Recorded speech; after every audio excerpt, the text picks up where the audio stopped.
Over 3,000 years ago, the God of Abraham, Isaac, and Jacob delivered the ancient Israelites out of slavery and brought them into the promised land. It was an amazing period of time, just like today we have an amazing period of time. The journey started with faith in God's word, and it ended with a miraculous march through the Red Sea and an astounding exodus out of Egypt. The world has never been the same. This week, we recall this ancient proof of God's faithfulness and are reminded that with true faith, eternal hope, and the power of prayer, nothing can stop the people of God. You know, the Chinese aren't worried about this. When oil was cheap, $60 oil, they were buying, building a supply right now, 1.2 billion barrels, going to 2 billion barrels. Wow. We encouraged refilling our SPR when it was cheap, and we kind of missed an opportunity there, but the president was for it. Congress has to work and make that happen. But after Biden drained it for political reasons, we need it refilled, and that's right, for America's interest. We're going to hit them extremely hard over the next 2 to 3 weeks. We're going to bring them back to the Stone Ages. Is Bitcoin a buying opportunity? I do. I think Bitcoin's a buying opportunity. I also think, Latin American banks, for example, airlines, airports. I think these things don't necessarily bounce back quickly, but once we do have a light at the end of the tunnel, I think some of those beaten down areas have a lot of upside. The president keeps talking about the Iranian Navy and aircraft being decimated, but it's the endless drone and missile attacks that are the problem. They don't need a Navy or an Air Force to shut down the Strait. Frankly, sometimes it seems like that Iran seems as strong as it was when the war started. Even if you cut off the head of the snake, it seems to mean nothing. That's why this weekend could be so important. Maybe we get a one-way war if the president unleashes the firepower. He was really questioning whether Washington is putting America first or acting as a proxy for Israel, is what he has described in that letter. He talks about rising oil prices. He says that Iran are acting in self-defense. It's not really clear what the objective of this letter is, but clearly trying to play along partisan divides or to appeal to some segments of the American public. He knows, of course, that oil prices and gasoline prices have been rising given what's been happening around the Strait of Hormuz.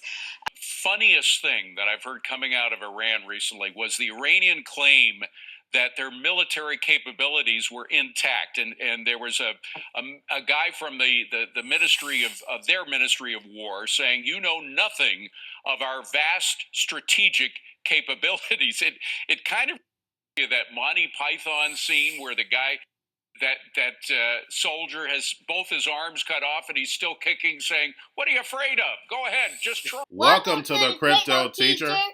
And you know I come back with that video just to make you think. And make sure you go join the Patreons. You do not want to miss out information. You do not want to fall on the wrong side of history. And if you're not a part of the Patrons, make sure you're donating to the channel through the Cash App.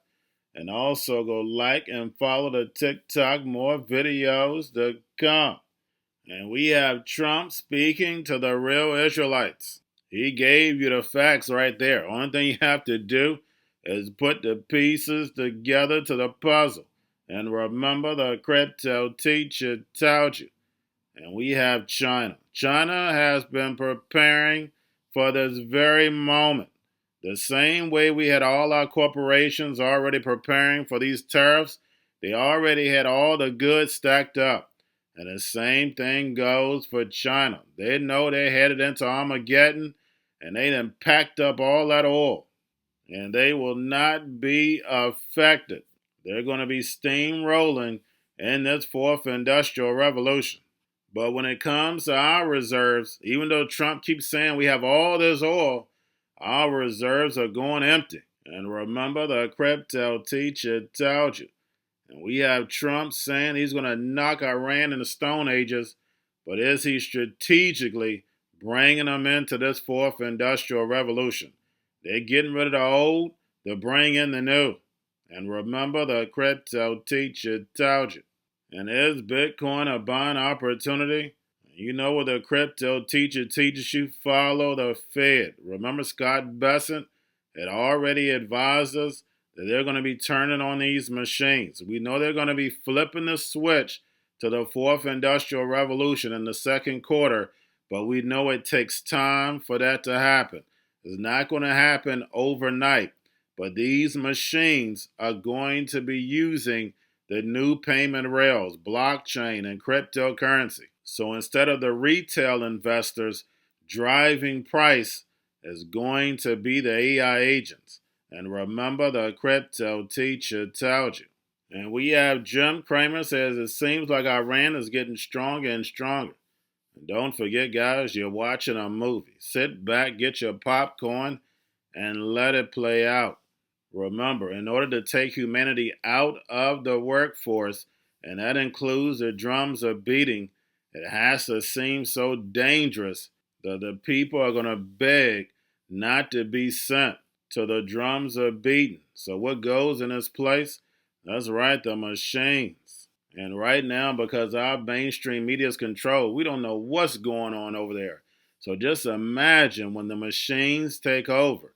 Again, you won't be able to trust the eyes and ears. And we've heard from Trump on numerous occasions that they've eliminated everything that Iran can do, but Iran just keeps steady coming back. And we've seen that where? That's right, the movies. And remember, the crypto teacher told you. And we have Pam Bondi out. We have the chief of staff of the Army out. And once we get into 2027, they know Pam Bondi would have been under pressure from the Democrats. And we know these drums of beating are going to get louder in 2027. Remember, everything is preparation. It's a plan. And remember the goal. And that's this fourth industrial revolution. These drums of beating are the big distraction so they can ride on in this digital economy. And speaking of the digital economy, we know one of those agendas are satellites. And if you're part of the Patreon, you know I go over it all the time. And we have Amazon maybe making a big play when it comes to these satellites. Maybe buying Global Star.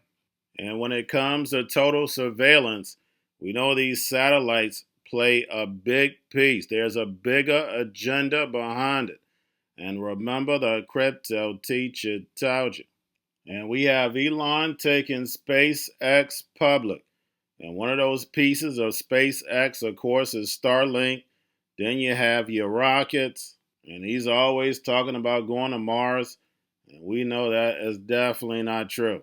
It's always deception, but it's a way to keep funneling in trillions of dollars. I'm an old man. We've seen this with NASA. And remember, the crypto teacher told you. Because he knows, when it comes to the NWO, it's all planned out. You have a wonderful day. At MS Now that Pam Bondi has been removed as the Attorney General of the United States. The White House official telling MS Now just in the past couple of moments that the new acting interim Attorney General will be Todd Blanche, and he is expected to post about this on social media in a short time. So we'll wait for the official statements as to why this happened, but there had been increasing tensions between the White House and the Department of Justice, particularly over the Epstein files. He is the senior-most four-star general in charge of the U.S. Army, the Army Chief of Staff. He's been in the job since September of 2023. He's supposed to be there for a 4-year gig, but the reality is there have been rumors that Secretary of Defense Pete Hegseth was going to fire him for some time. Predating the war? Precisely, predating the war. And basically this is Secretary Hegseth is going after people and has been since he was nominated or since he was confirmed into this job. Today, Amazon reportedly in talks to buy Global Star, and this would be a big boost to its LEO business that it was hoping will rival Starlink. Amazon declining to comment on this particular report here, but it could be a big deal. Joining us now to break down what it could all mean for us as CNBC correspondent Mackenzie Sagalos. Mac, this could be a kind of boost, right, in this race that Amazon is trying to put up there in terms of a constellation of satellites against the likes of Starlink and everybody else out there. Absolutely, a boost that they really need. So, satellite telecom company Globalstar is now very much at the center of these space internet wars. You saw shares in that company jump on the report that Amazon's weighing a $9 billion deal for the company, a move that could give it that meaningful boost that it needs to Project Leo. That's Amazon's satellite venture that's targeting commercial service later this year.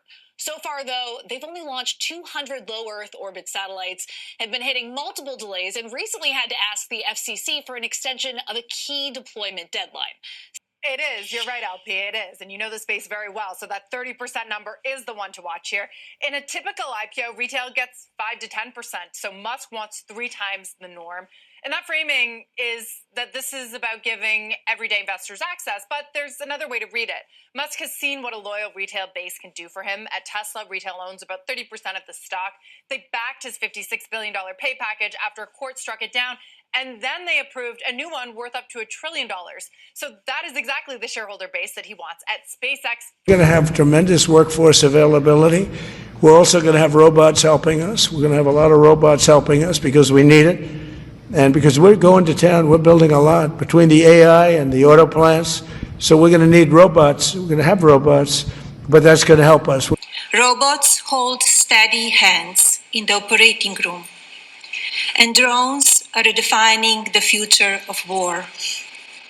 Innovations of first-generation humanoids, factory automation, and autonomous vehicles have surged from private sector investment. Every one of these advancements is powered by AI. The robots are here. Our future is no longer science fiction. Maybe crypto is actually built for the machines and we didn't even know it. And AI can easily handle private keys and easily understands transaction hashes and like how all this stuff works. It is money that is built for computers, even before the computers to intelligently handle it were built. So I find that interesting. And perhaps those of us who were involved in crypto pre-AI were kind of just like getting the ground ready for the AI systems to have a fully developed financial system handed to them, for better or worse. This could be perhaps the greatest revolution in financial technology since the birth of the internet itself. Many Americans are unaware that behind the scenes, the technical backbone of the financial system is decades out of date, many, many years out of date. You know that. Paul and others are straightening it out, but payments and money transfers are costly and take days or even weeks to clear. Under this bill, the entire ancient system will be eligible for a 21st century upgrade using the state-of-the-art crypto technology. And as President Trump has directed, we are going to keep the U.S. the dominant reserve currency in the world, and we will use stable coins to do that. I think stable coins could reinforce dollar supremacy, because with stable coins could end up being one of the largest buyers of U.S. treasuries or T-bills. Mm-hmm. So all of a sudden, if you are using a stable coin in Nigeria that's backed by the U.S. dollar, you don't actually have to have dollars. It's on your phone. You can transact. We are going big on digital assets. So Trump administration has made digital assets a priority. I've seen estimates that just over the short term, stable coins could create $2 trillion of demand for U.S. treasuries and treasury bills. To put that in context, the number is probably about $300 billion right now. We will take a close look at regulatory impediments to blockchain, stablecoins, and new payment systems. Things the Department of Commerce is going to start issuing its statistics on the blockchain, because you are the crypto president, and we are going to put out GDP on the blockchain so people can use the blockchain for data distribution, and then we're going to make that available to the entire government so all of you can do it. We're just ironing out all the details so we can do it. Together, these world-leading technology giants are announcing the formation of Stargate. So put that name down in your books, because I think you're going to reduce the cost of virtually all goods and services. It'll make the United States a manufacturing superpower and the world capital of artificial intelligence and crypto. But with today's announcement, we take a major step to bring healthcare into the digital age. Instead of filling out the same tedious paperwork at every medical appointment, patients will simply be able to grant their doctors access to their records at the push of a button. Just a button and you're all set, and all the information the doctor needs will be immediately transmitted. Going to a different economy, and we're going to be learning more about that as we go, but clearly we're learning that things can be done from remote locations. We're learning that technology can replace people even more than we thought. We're not going back to the same economy. We're recovering, but to a different economy, and it'll be one that is more leveraged to technology. And I worry that that is going to make it even more difficult than it was for many workers. In Silicon Valley, and my friends who work in technology know that what we did to the manufacturing workers, we are now going to do to the retail workers, the call center workers, the fast food workers, the truck drivers, and then even bookkeepers, accountants, insurance agents, lawyers, and on through the economy.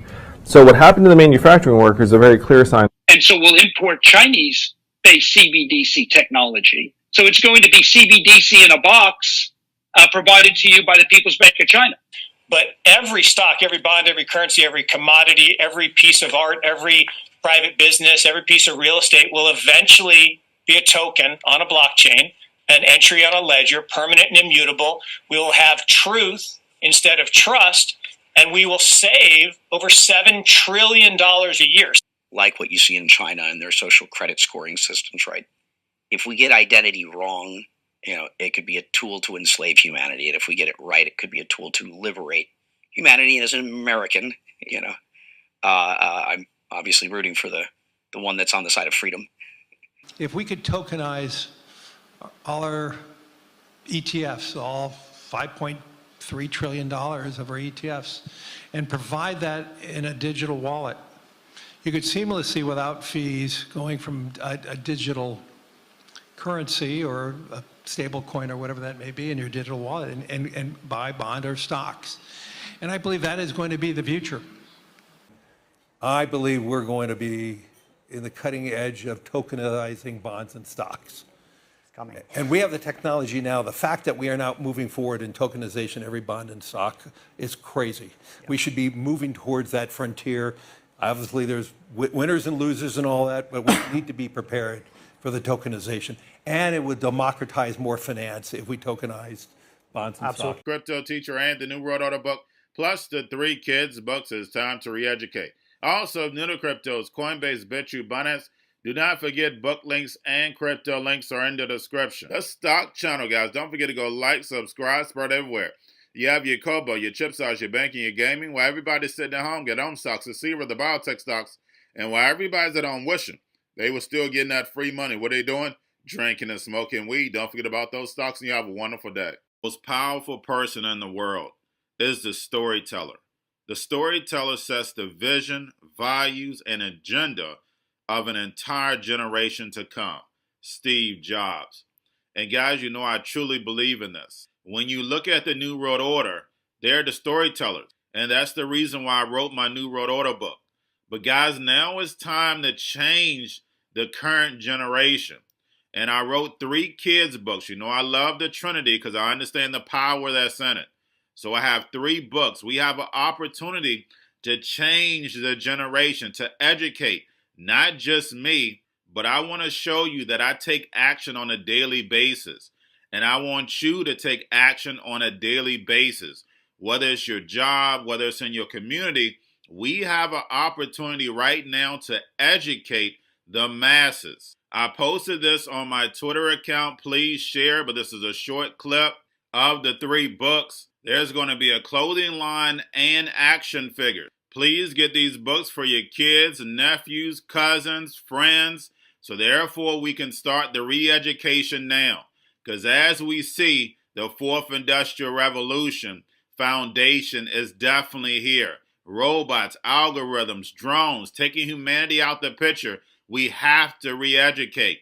But let's get into the video. Part 1. King Joshua and Grandma Tam save the village. Part 2. King Joshua and Grandma Tam save New York. Long COVID Stories 3. Part 3. King Joshua and Grandma Tam goes to China. It's mandatory to get part 1, part 2, and part 3 of this series. It's time to re-educate Generation Z.